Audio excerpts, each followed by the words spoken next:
is the Journey Told podcast, and I'm your host, Sean Zanatti.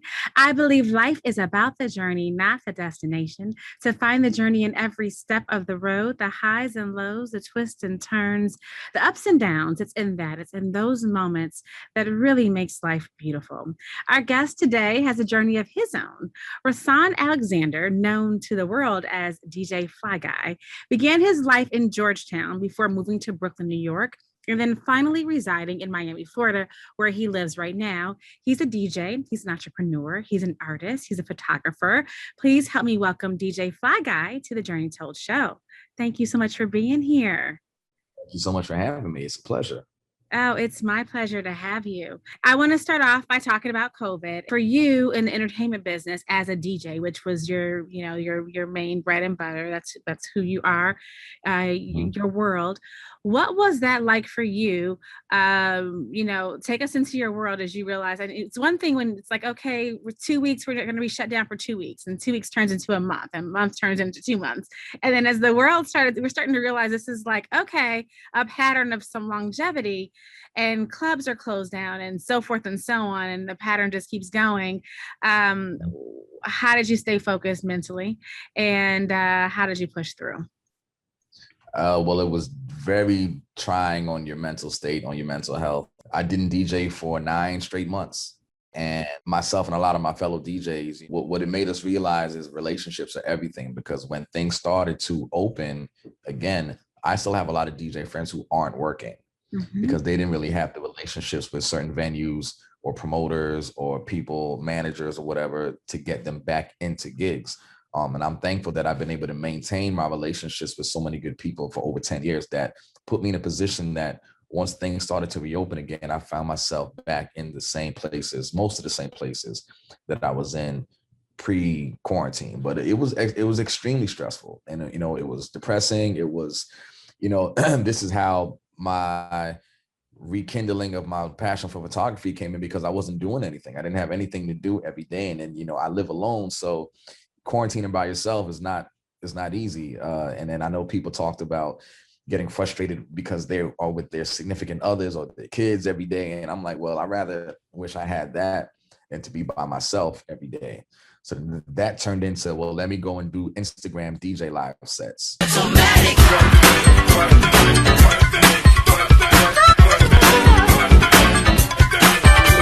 And at least I have some form of therapeutic outlet, and then I can continue to do provide a service for other people.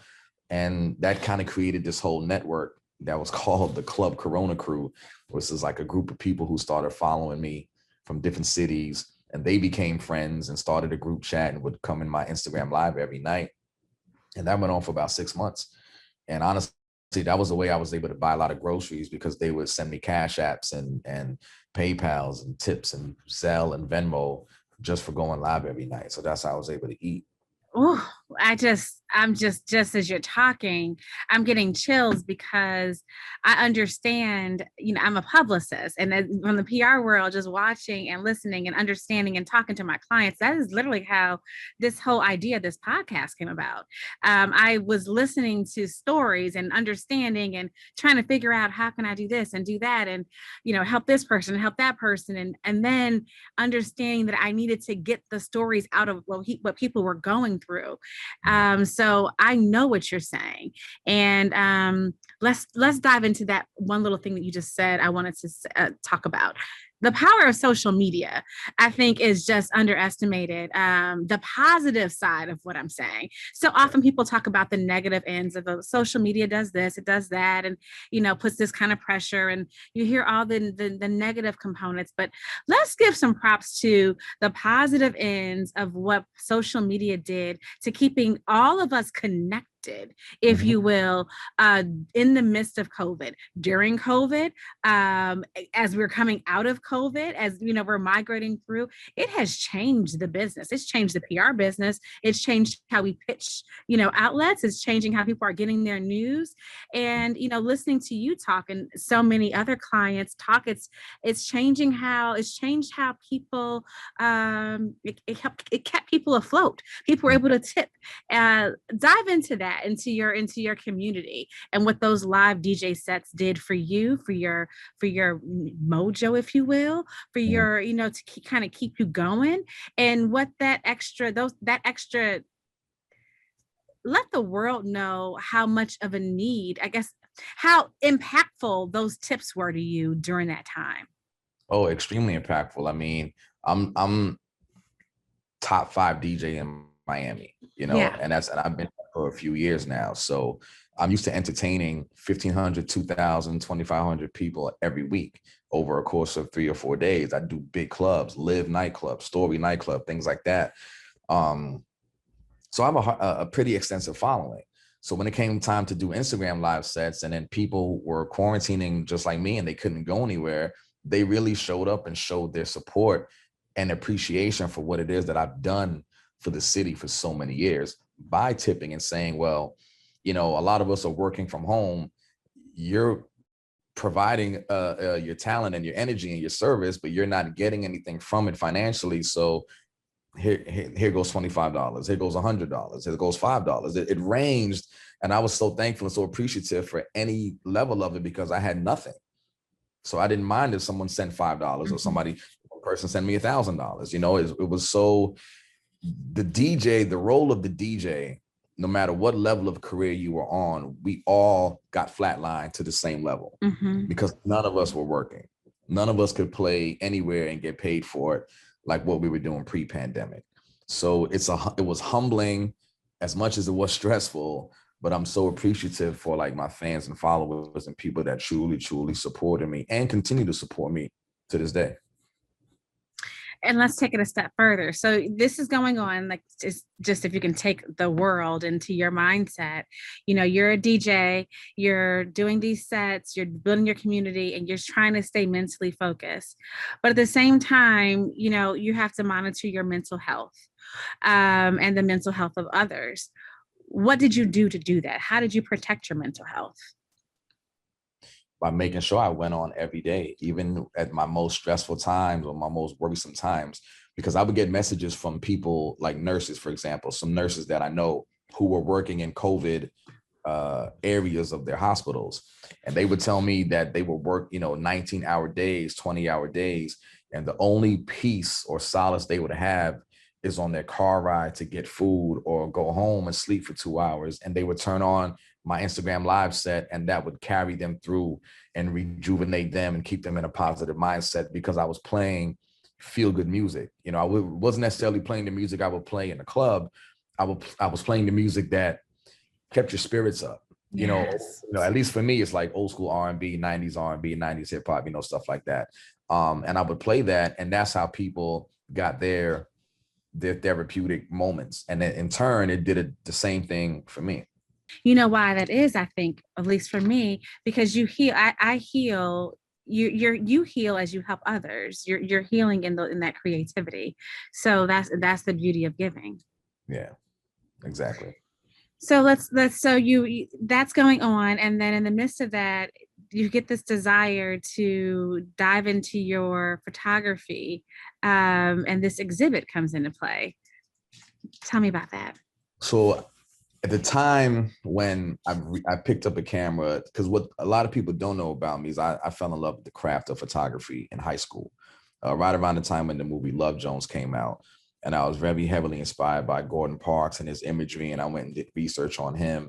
And I did a high school project that I received an A+ on. It was a black and white photography story, a visual story.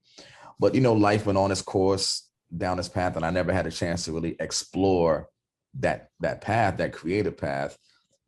And then I became a DJ. And then for the past 13 years, that's what I've been doing. So you take all of that, you shut that down instantaneously overnight, and I'm quarantined and I can't do anything.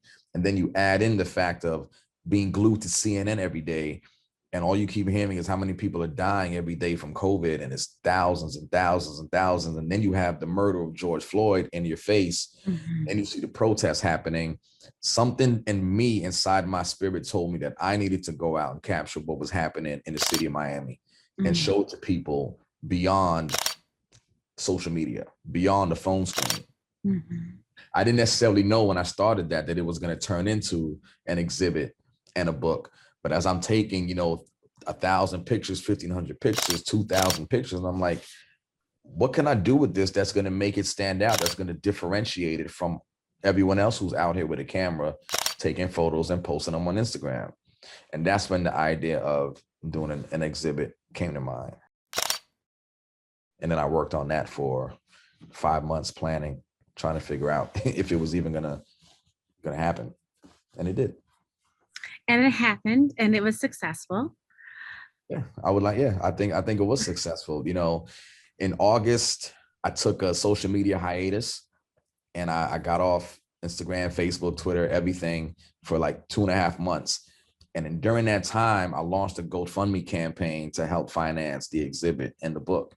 And I've raised over $10,000 for it. And that was how I was able to do it. And when I tell you every single penny from that GoFundMe went into the financing of that exhibit, and then I still had to borrow a little extra money at the end of it. But that's how I was able to do that, because again, the people here in this city truly support me as a brand, as an entity, as a creative, and that's how I was able to execute that. What does that feel like to have to know that, collectively, I think the pandemic, we're all in the same spot. It's like it's like not one person's over the other person. Everyone, no matter, your profession, you were impacted.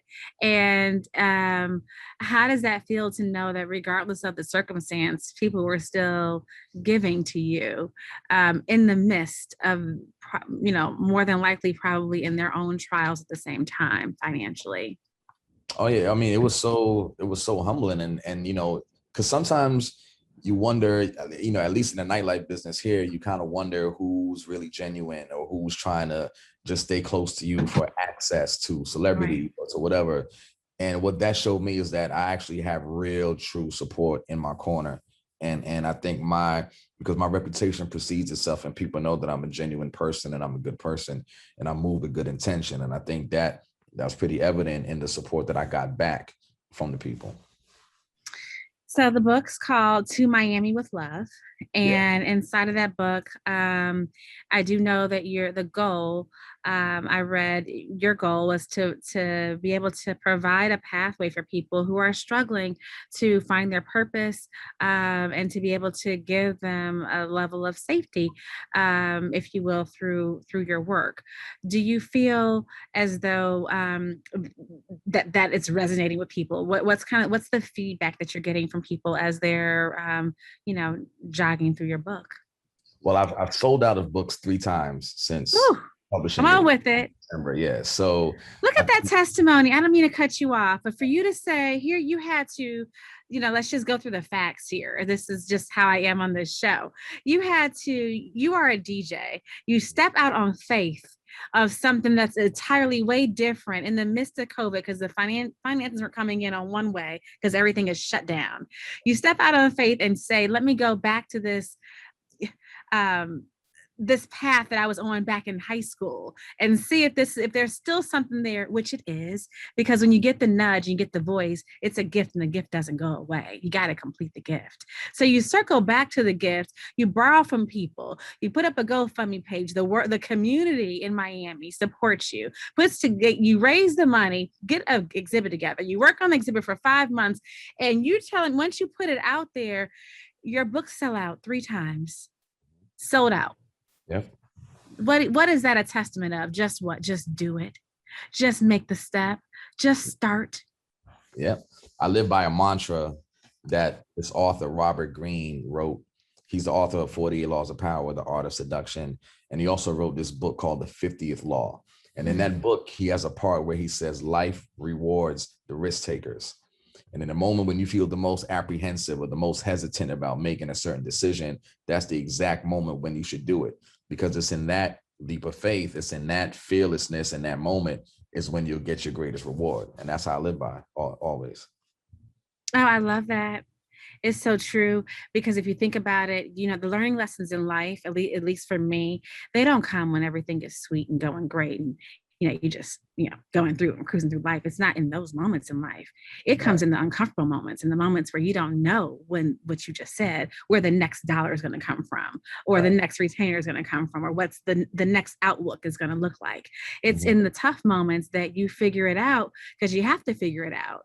Right. And I think that's why God does that sometimes. You got to go through that. And if everything was sweet, always nice, then when it's, you won't be able to appreciate those moments. You got to, when they say you grow through it, you grow through it. And that's why we have this show. That's why I start off the show with that same message, because it is about the journey, about those twists and turns and the ups and downs. It's about every moment of that, the process. And this is your process, and your process is so amazing.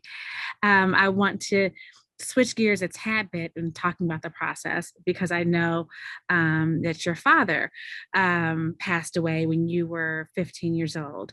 My condolences to you. And I know that he passed away from cancer. What was that like for you, losing your dad? And how have you been able to use that, or have you used that situation to help another who may have lost their father at a young age? So my father passing away at 15, pancreatic cancer, is the most traumatic thing I've ever experienced. And I've been through a lot in my life thus far, because he was my best friend. He and I were extremely close. He was still married to my mother. So to watch him basically deteriorate from cancer for a year and change was shocking to me, and I didn't know how to handle it. And it was right around my formative years of trying to become a man, or what it takes to be a man. And it made me into an introvert, because I didn't know how to communicate with anyone after that. I didn't know how to talk about my feelings. I just put my, came into a shell. It's why I've become such an advocate about mental health, because I know what I was like as a teenager coming out of high school, going into college, and I didn't want people around me or people that look up to me to kind of go down the same path if they have experienced similar traumas or pain. And it doesn't necessarily mean that they lost a parent, but maybe they just dealt with something that made them become a closed in person. And I just used the memories of him to try to be there for people and be a voice for those who might be too embarrassed to say that they need help, or they're suffering, or they need to talk to somebody. And that's been a platform that I've tried to really expand and make very prevalent in my life, which I'm actually getting ready to speak on a mental health panel on June 28th for the third time in 3 years. Okay, let's talk about mental health a bit. Um, what do you attribute the stigma that is sometimes placed around mental health, and how do you think we move past the stigma that can be placed around it to understanding that the normalcy that I think is actually there when it comes to mental health in itself? But in our culture, and Black and brown culture, how we grow up, they always tell you, especially if you're a boy, shake it off, walk it off, toughen up. Mhm. What are you crying for? We aren't encouraged to show our emotions when it's anything other than aggression or strength. And I think that does a disservice to our mental health from a very young age. In terms of normalizing mental health, I think it takes people with big platforms to be honest about the issues that they're going through and say that no, it's an actual thing, and it's okay to be experiencing this thing, because believe it or not, many of us are going through it or have been through it. And seeking out therapy or trying to find somebody to talk to, confide in, doesn't make you weak. It's not a sign of weakness. It's actually a sign of strength when you Mm. can acknowledge that you need help with something, and then, seek out the help for it. So. Come on, that's a word right there. I mean, I feel like that's it, to me, it once was a stigma about therapy too. I don't think that anymore. In fact, everyone in my circle, my immediate circle, is in some form of therapy along with myself. And it makes me wonder if, if you're not in therapy, or it's almost like, well, are you working on yourself, or what's wrong with you? To Right. me, in my mindset, I feel like that is a natural progression that Right. needs to happen in life, as you maneuver through, and baggage comes and things, happen. Mhm. For you, what do you do to keep your, keep you mentally sane? How do you stay focused? And, how do you keep your path, floating where you're able to do so well and be able to give yourself to others in an effective way? Prayer is the number one thing for me. Mhm, Like I consider myself a very spiritual person. And I know everyone has their different spiritual beliefs, what they choose to believe in. mhm. Um, I do believe there's a higher power, and I speak to that higher power every day. And I continuously ask for the strength to continue to push through what I'm going through, and to be, because I think I have a bigger purpose than just here to play music and entertain people, or just to take photos and give people nice things to look at. I think I have a bigger purpose than that. And I think that I'm now kind of finding that path of the calling, or the greater purpose. I think that's kind of like Yes. it's revealing itself presently, coming out of all this pandemic and quarantine madness. Oh, I love that. It's true. You know what? Because I think what COVID did for so many of us, myself included, for you're under these conditions where we're forced to be in our home. So you were forced to figure other things out and try it. And as a creative, you try it. And if you fly using your name, DJ Fly Guy, you fly. And I think Yeah. you're flying right now. And so my advice to you is to continue to fly and keep flying and keep soaring. I think the message here, your message is so powerful because at the end of the day, it all begins with the step. And you took that step when you didn't see the vision wasn't quite there. You just had the inkling, the calling. You knew it was something a little bit more, and you trusted that and stepped out on that. And to me, that just I admire that. I think that's amazing, especially for you as a man to do that. I think is just it's powerful. So kudos to you. Thank you. I appreciate that. What's next? What's next for you? Well, my book just got inducted into registered rather with the Library of Congress. So now it's in the official library of the United States. Yes. And 2 weeks ago, we have something here in Miami called the History Miami Museum, where they basically have everything in there that tells the history about the city dating back to the 1600s, when the Seminole indigenous people, who people think are from Florida, and they're actually not, even though Florida State's University's mascot is a Seminole. The Seminoles actually came and migrated to Florida from northern states like Oklahoma. So we have everything there, archives back from the 1600s to present day. And now the museum wants my entire 2,000 photo archive or collection Mm. as part of the history of Miami, because they feel like what I captured was historic and it needs to be uh, um, protected and curated forever going forward. So that's a major thing for me, to feel like they feel like it's good enough to be considered history for the city. And yeah, so that 100 years from now, God willing, the museum still exists, and somebody wants to know what the pandemic looked like in the year 2020, and it's the year 2120, now they have a visual representation and tangible inside that museum. So that's really big for me and my family. That's awesome. Congratulations. Yeah. What advice can you give to someone else who may be watching or either listening to us, who another fellow DJ, who let's just be frank and honest here. This is a real show. We do real conversations. Who, they don't have an income coming in right now, because things aren't quite back going right now, or it's just starting to come around and opportunities not there. What advice can you give to someone to make ends meet? What should they do? Should they hop on social media? What should they do? How can you make it right now? If that's your craft, that's your gift. I think social media and marketing yourself is extremely paramount as in nowadays. If you're an entertainer, music, singing, DJ, whatever you do, marketing is number one. Figure out who you are as an identity.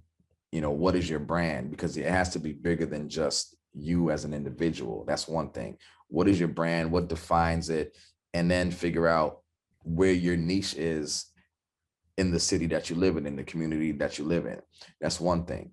A second thing is to maybe not be as prideful in terms of looking for gigs, because things are slowly getting back to normal. Like, you might have to take a gig that pays lower than what you were used to doing beforehand, just to be able to get your name out there and get it circulating again, you know, amongst the industry, because the hospitality industry, especially in Miami, is so fickle, and it's like really literally out of sight, out of mind, out of touch, out of mind. And you have to make it a point to remain on people's consciousness.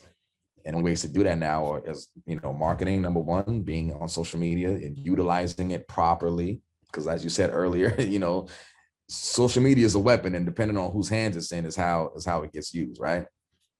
And then just being out there and seeing what's going on in your city, what venues are open, who's doing parties. Can you create your own event and make money that way? If nobody's going to book you, because I did that 10 years ago. Nobody would book me, so I created my own event, and then I started booking other DJs, and then I would just do a set at some point during the event. So, you know, you got to think outside the box. Thinking outside the box, that's what it's about. It's like, you know, if you're going to recreate the real, you got to recreate it, but recreate it with something a little bit spicy, a little bit different, a little bit of something that's going to make it unique. That's my branding tip, if you will. I'm adding into the mix of this podcast episode. I want to give some more tips to people. I like to give resources. So when people tune in, they do leave better than before they tuned in.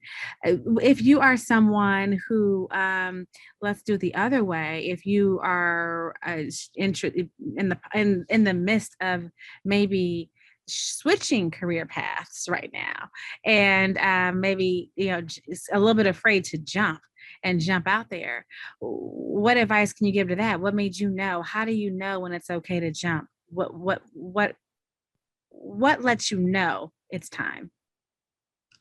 Listen, honestly, I can never tell somebody else to jump, or they should. I just know what works for me and how I choose to live my life. And I've always been someone willing to take the jump. You have many people that are complacent in how their life is, and they're comfortable with their safety net. And I've never been a safety net type of person. And like Robert Greene said, you know, life rewards the risk takers. So, you know, you walk into a room, you know, you ever walk into like a haunted house or something, or a dark room, and you don't know where like the bathroom is or the end is, and you kind of just got to feel your way there. And There's really not a whole lot of light, but you're trusting something that you're not going to walk off a cliff or something like that. It's like that same type of mentality. Like, you might not know where your next destination, your next endpoint is going to be, but start to walk down the path. Mm-hmm. Don't let the fear, you know, incapacitate you.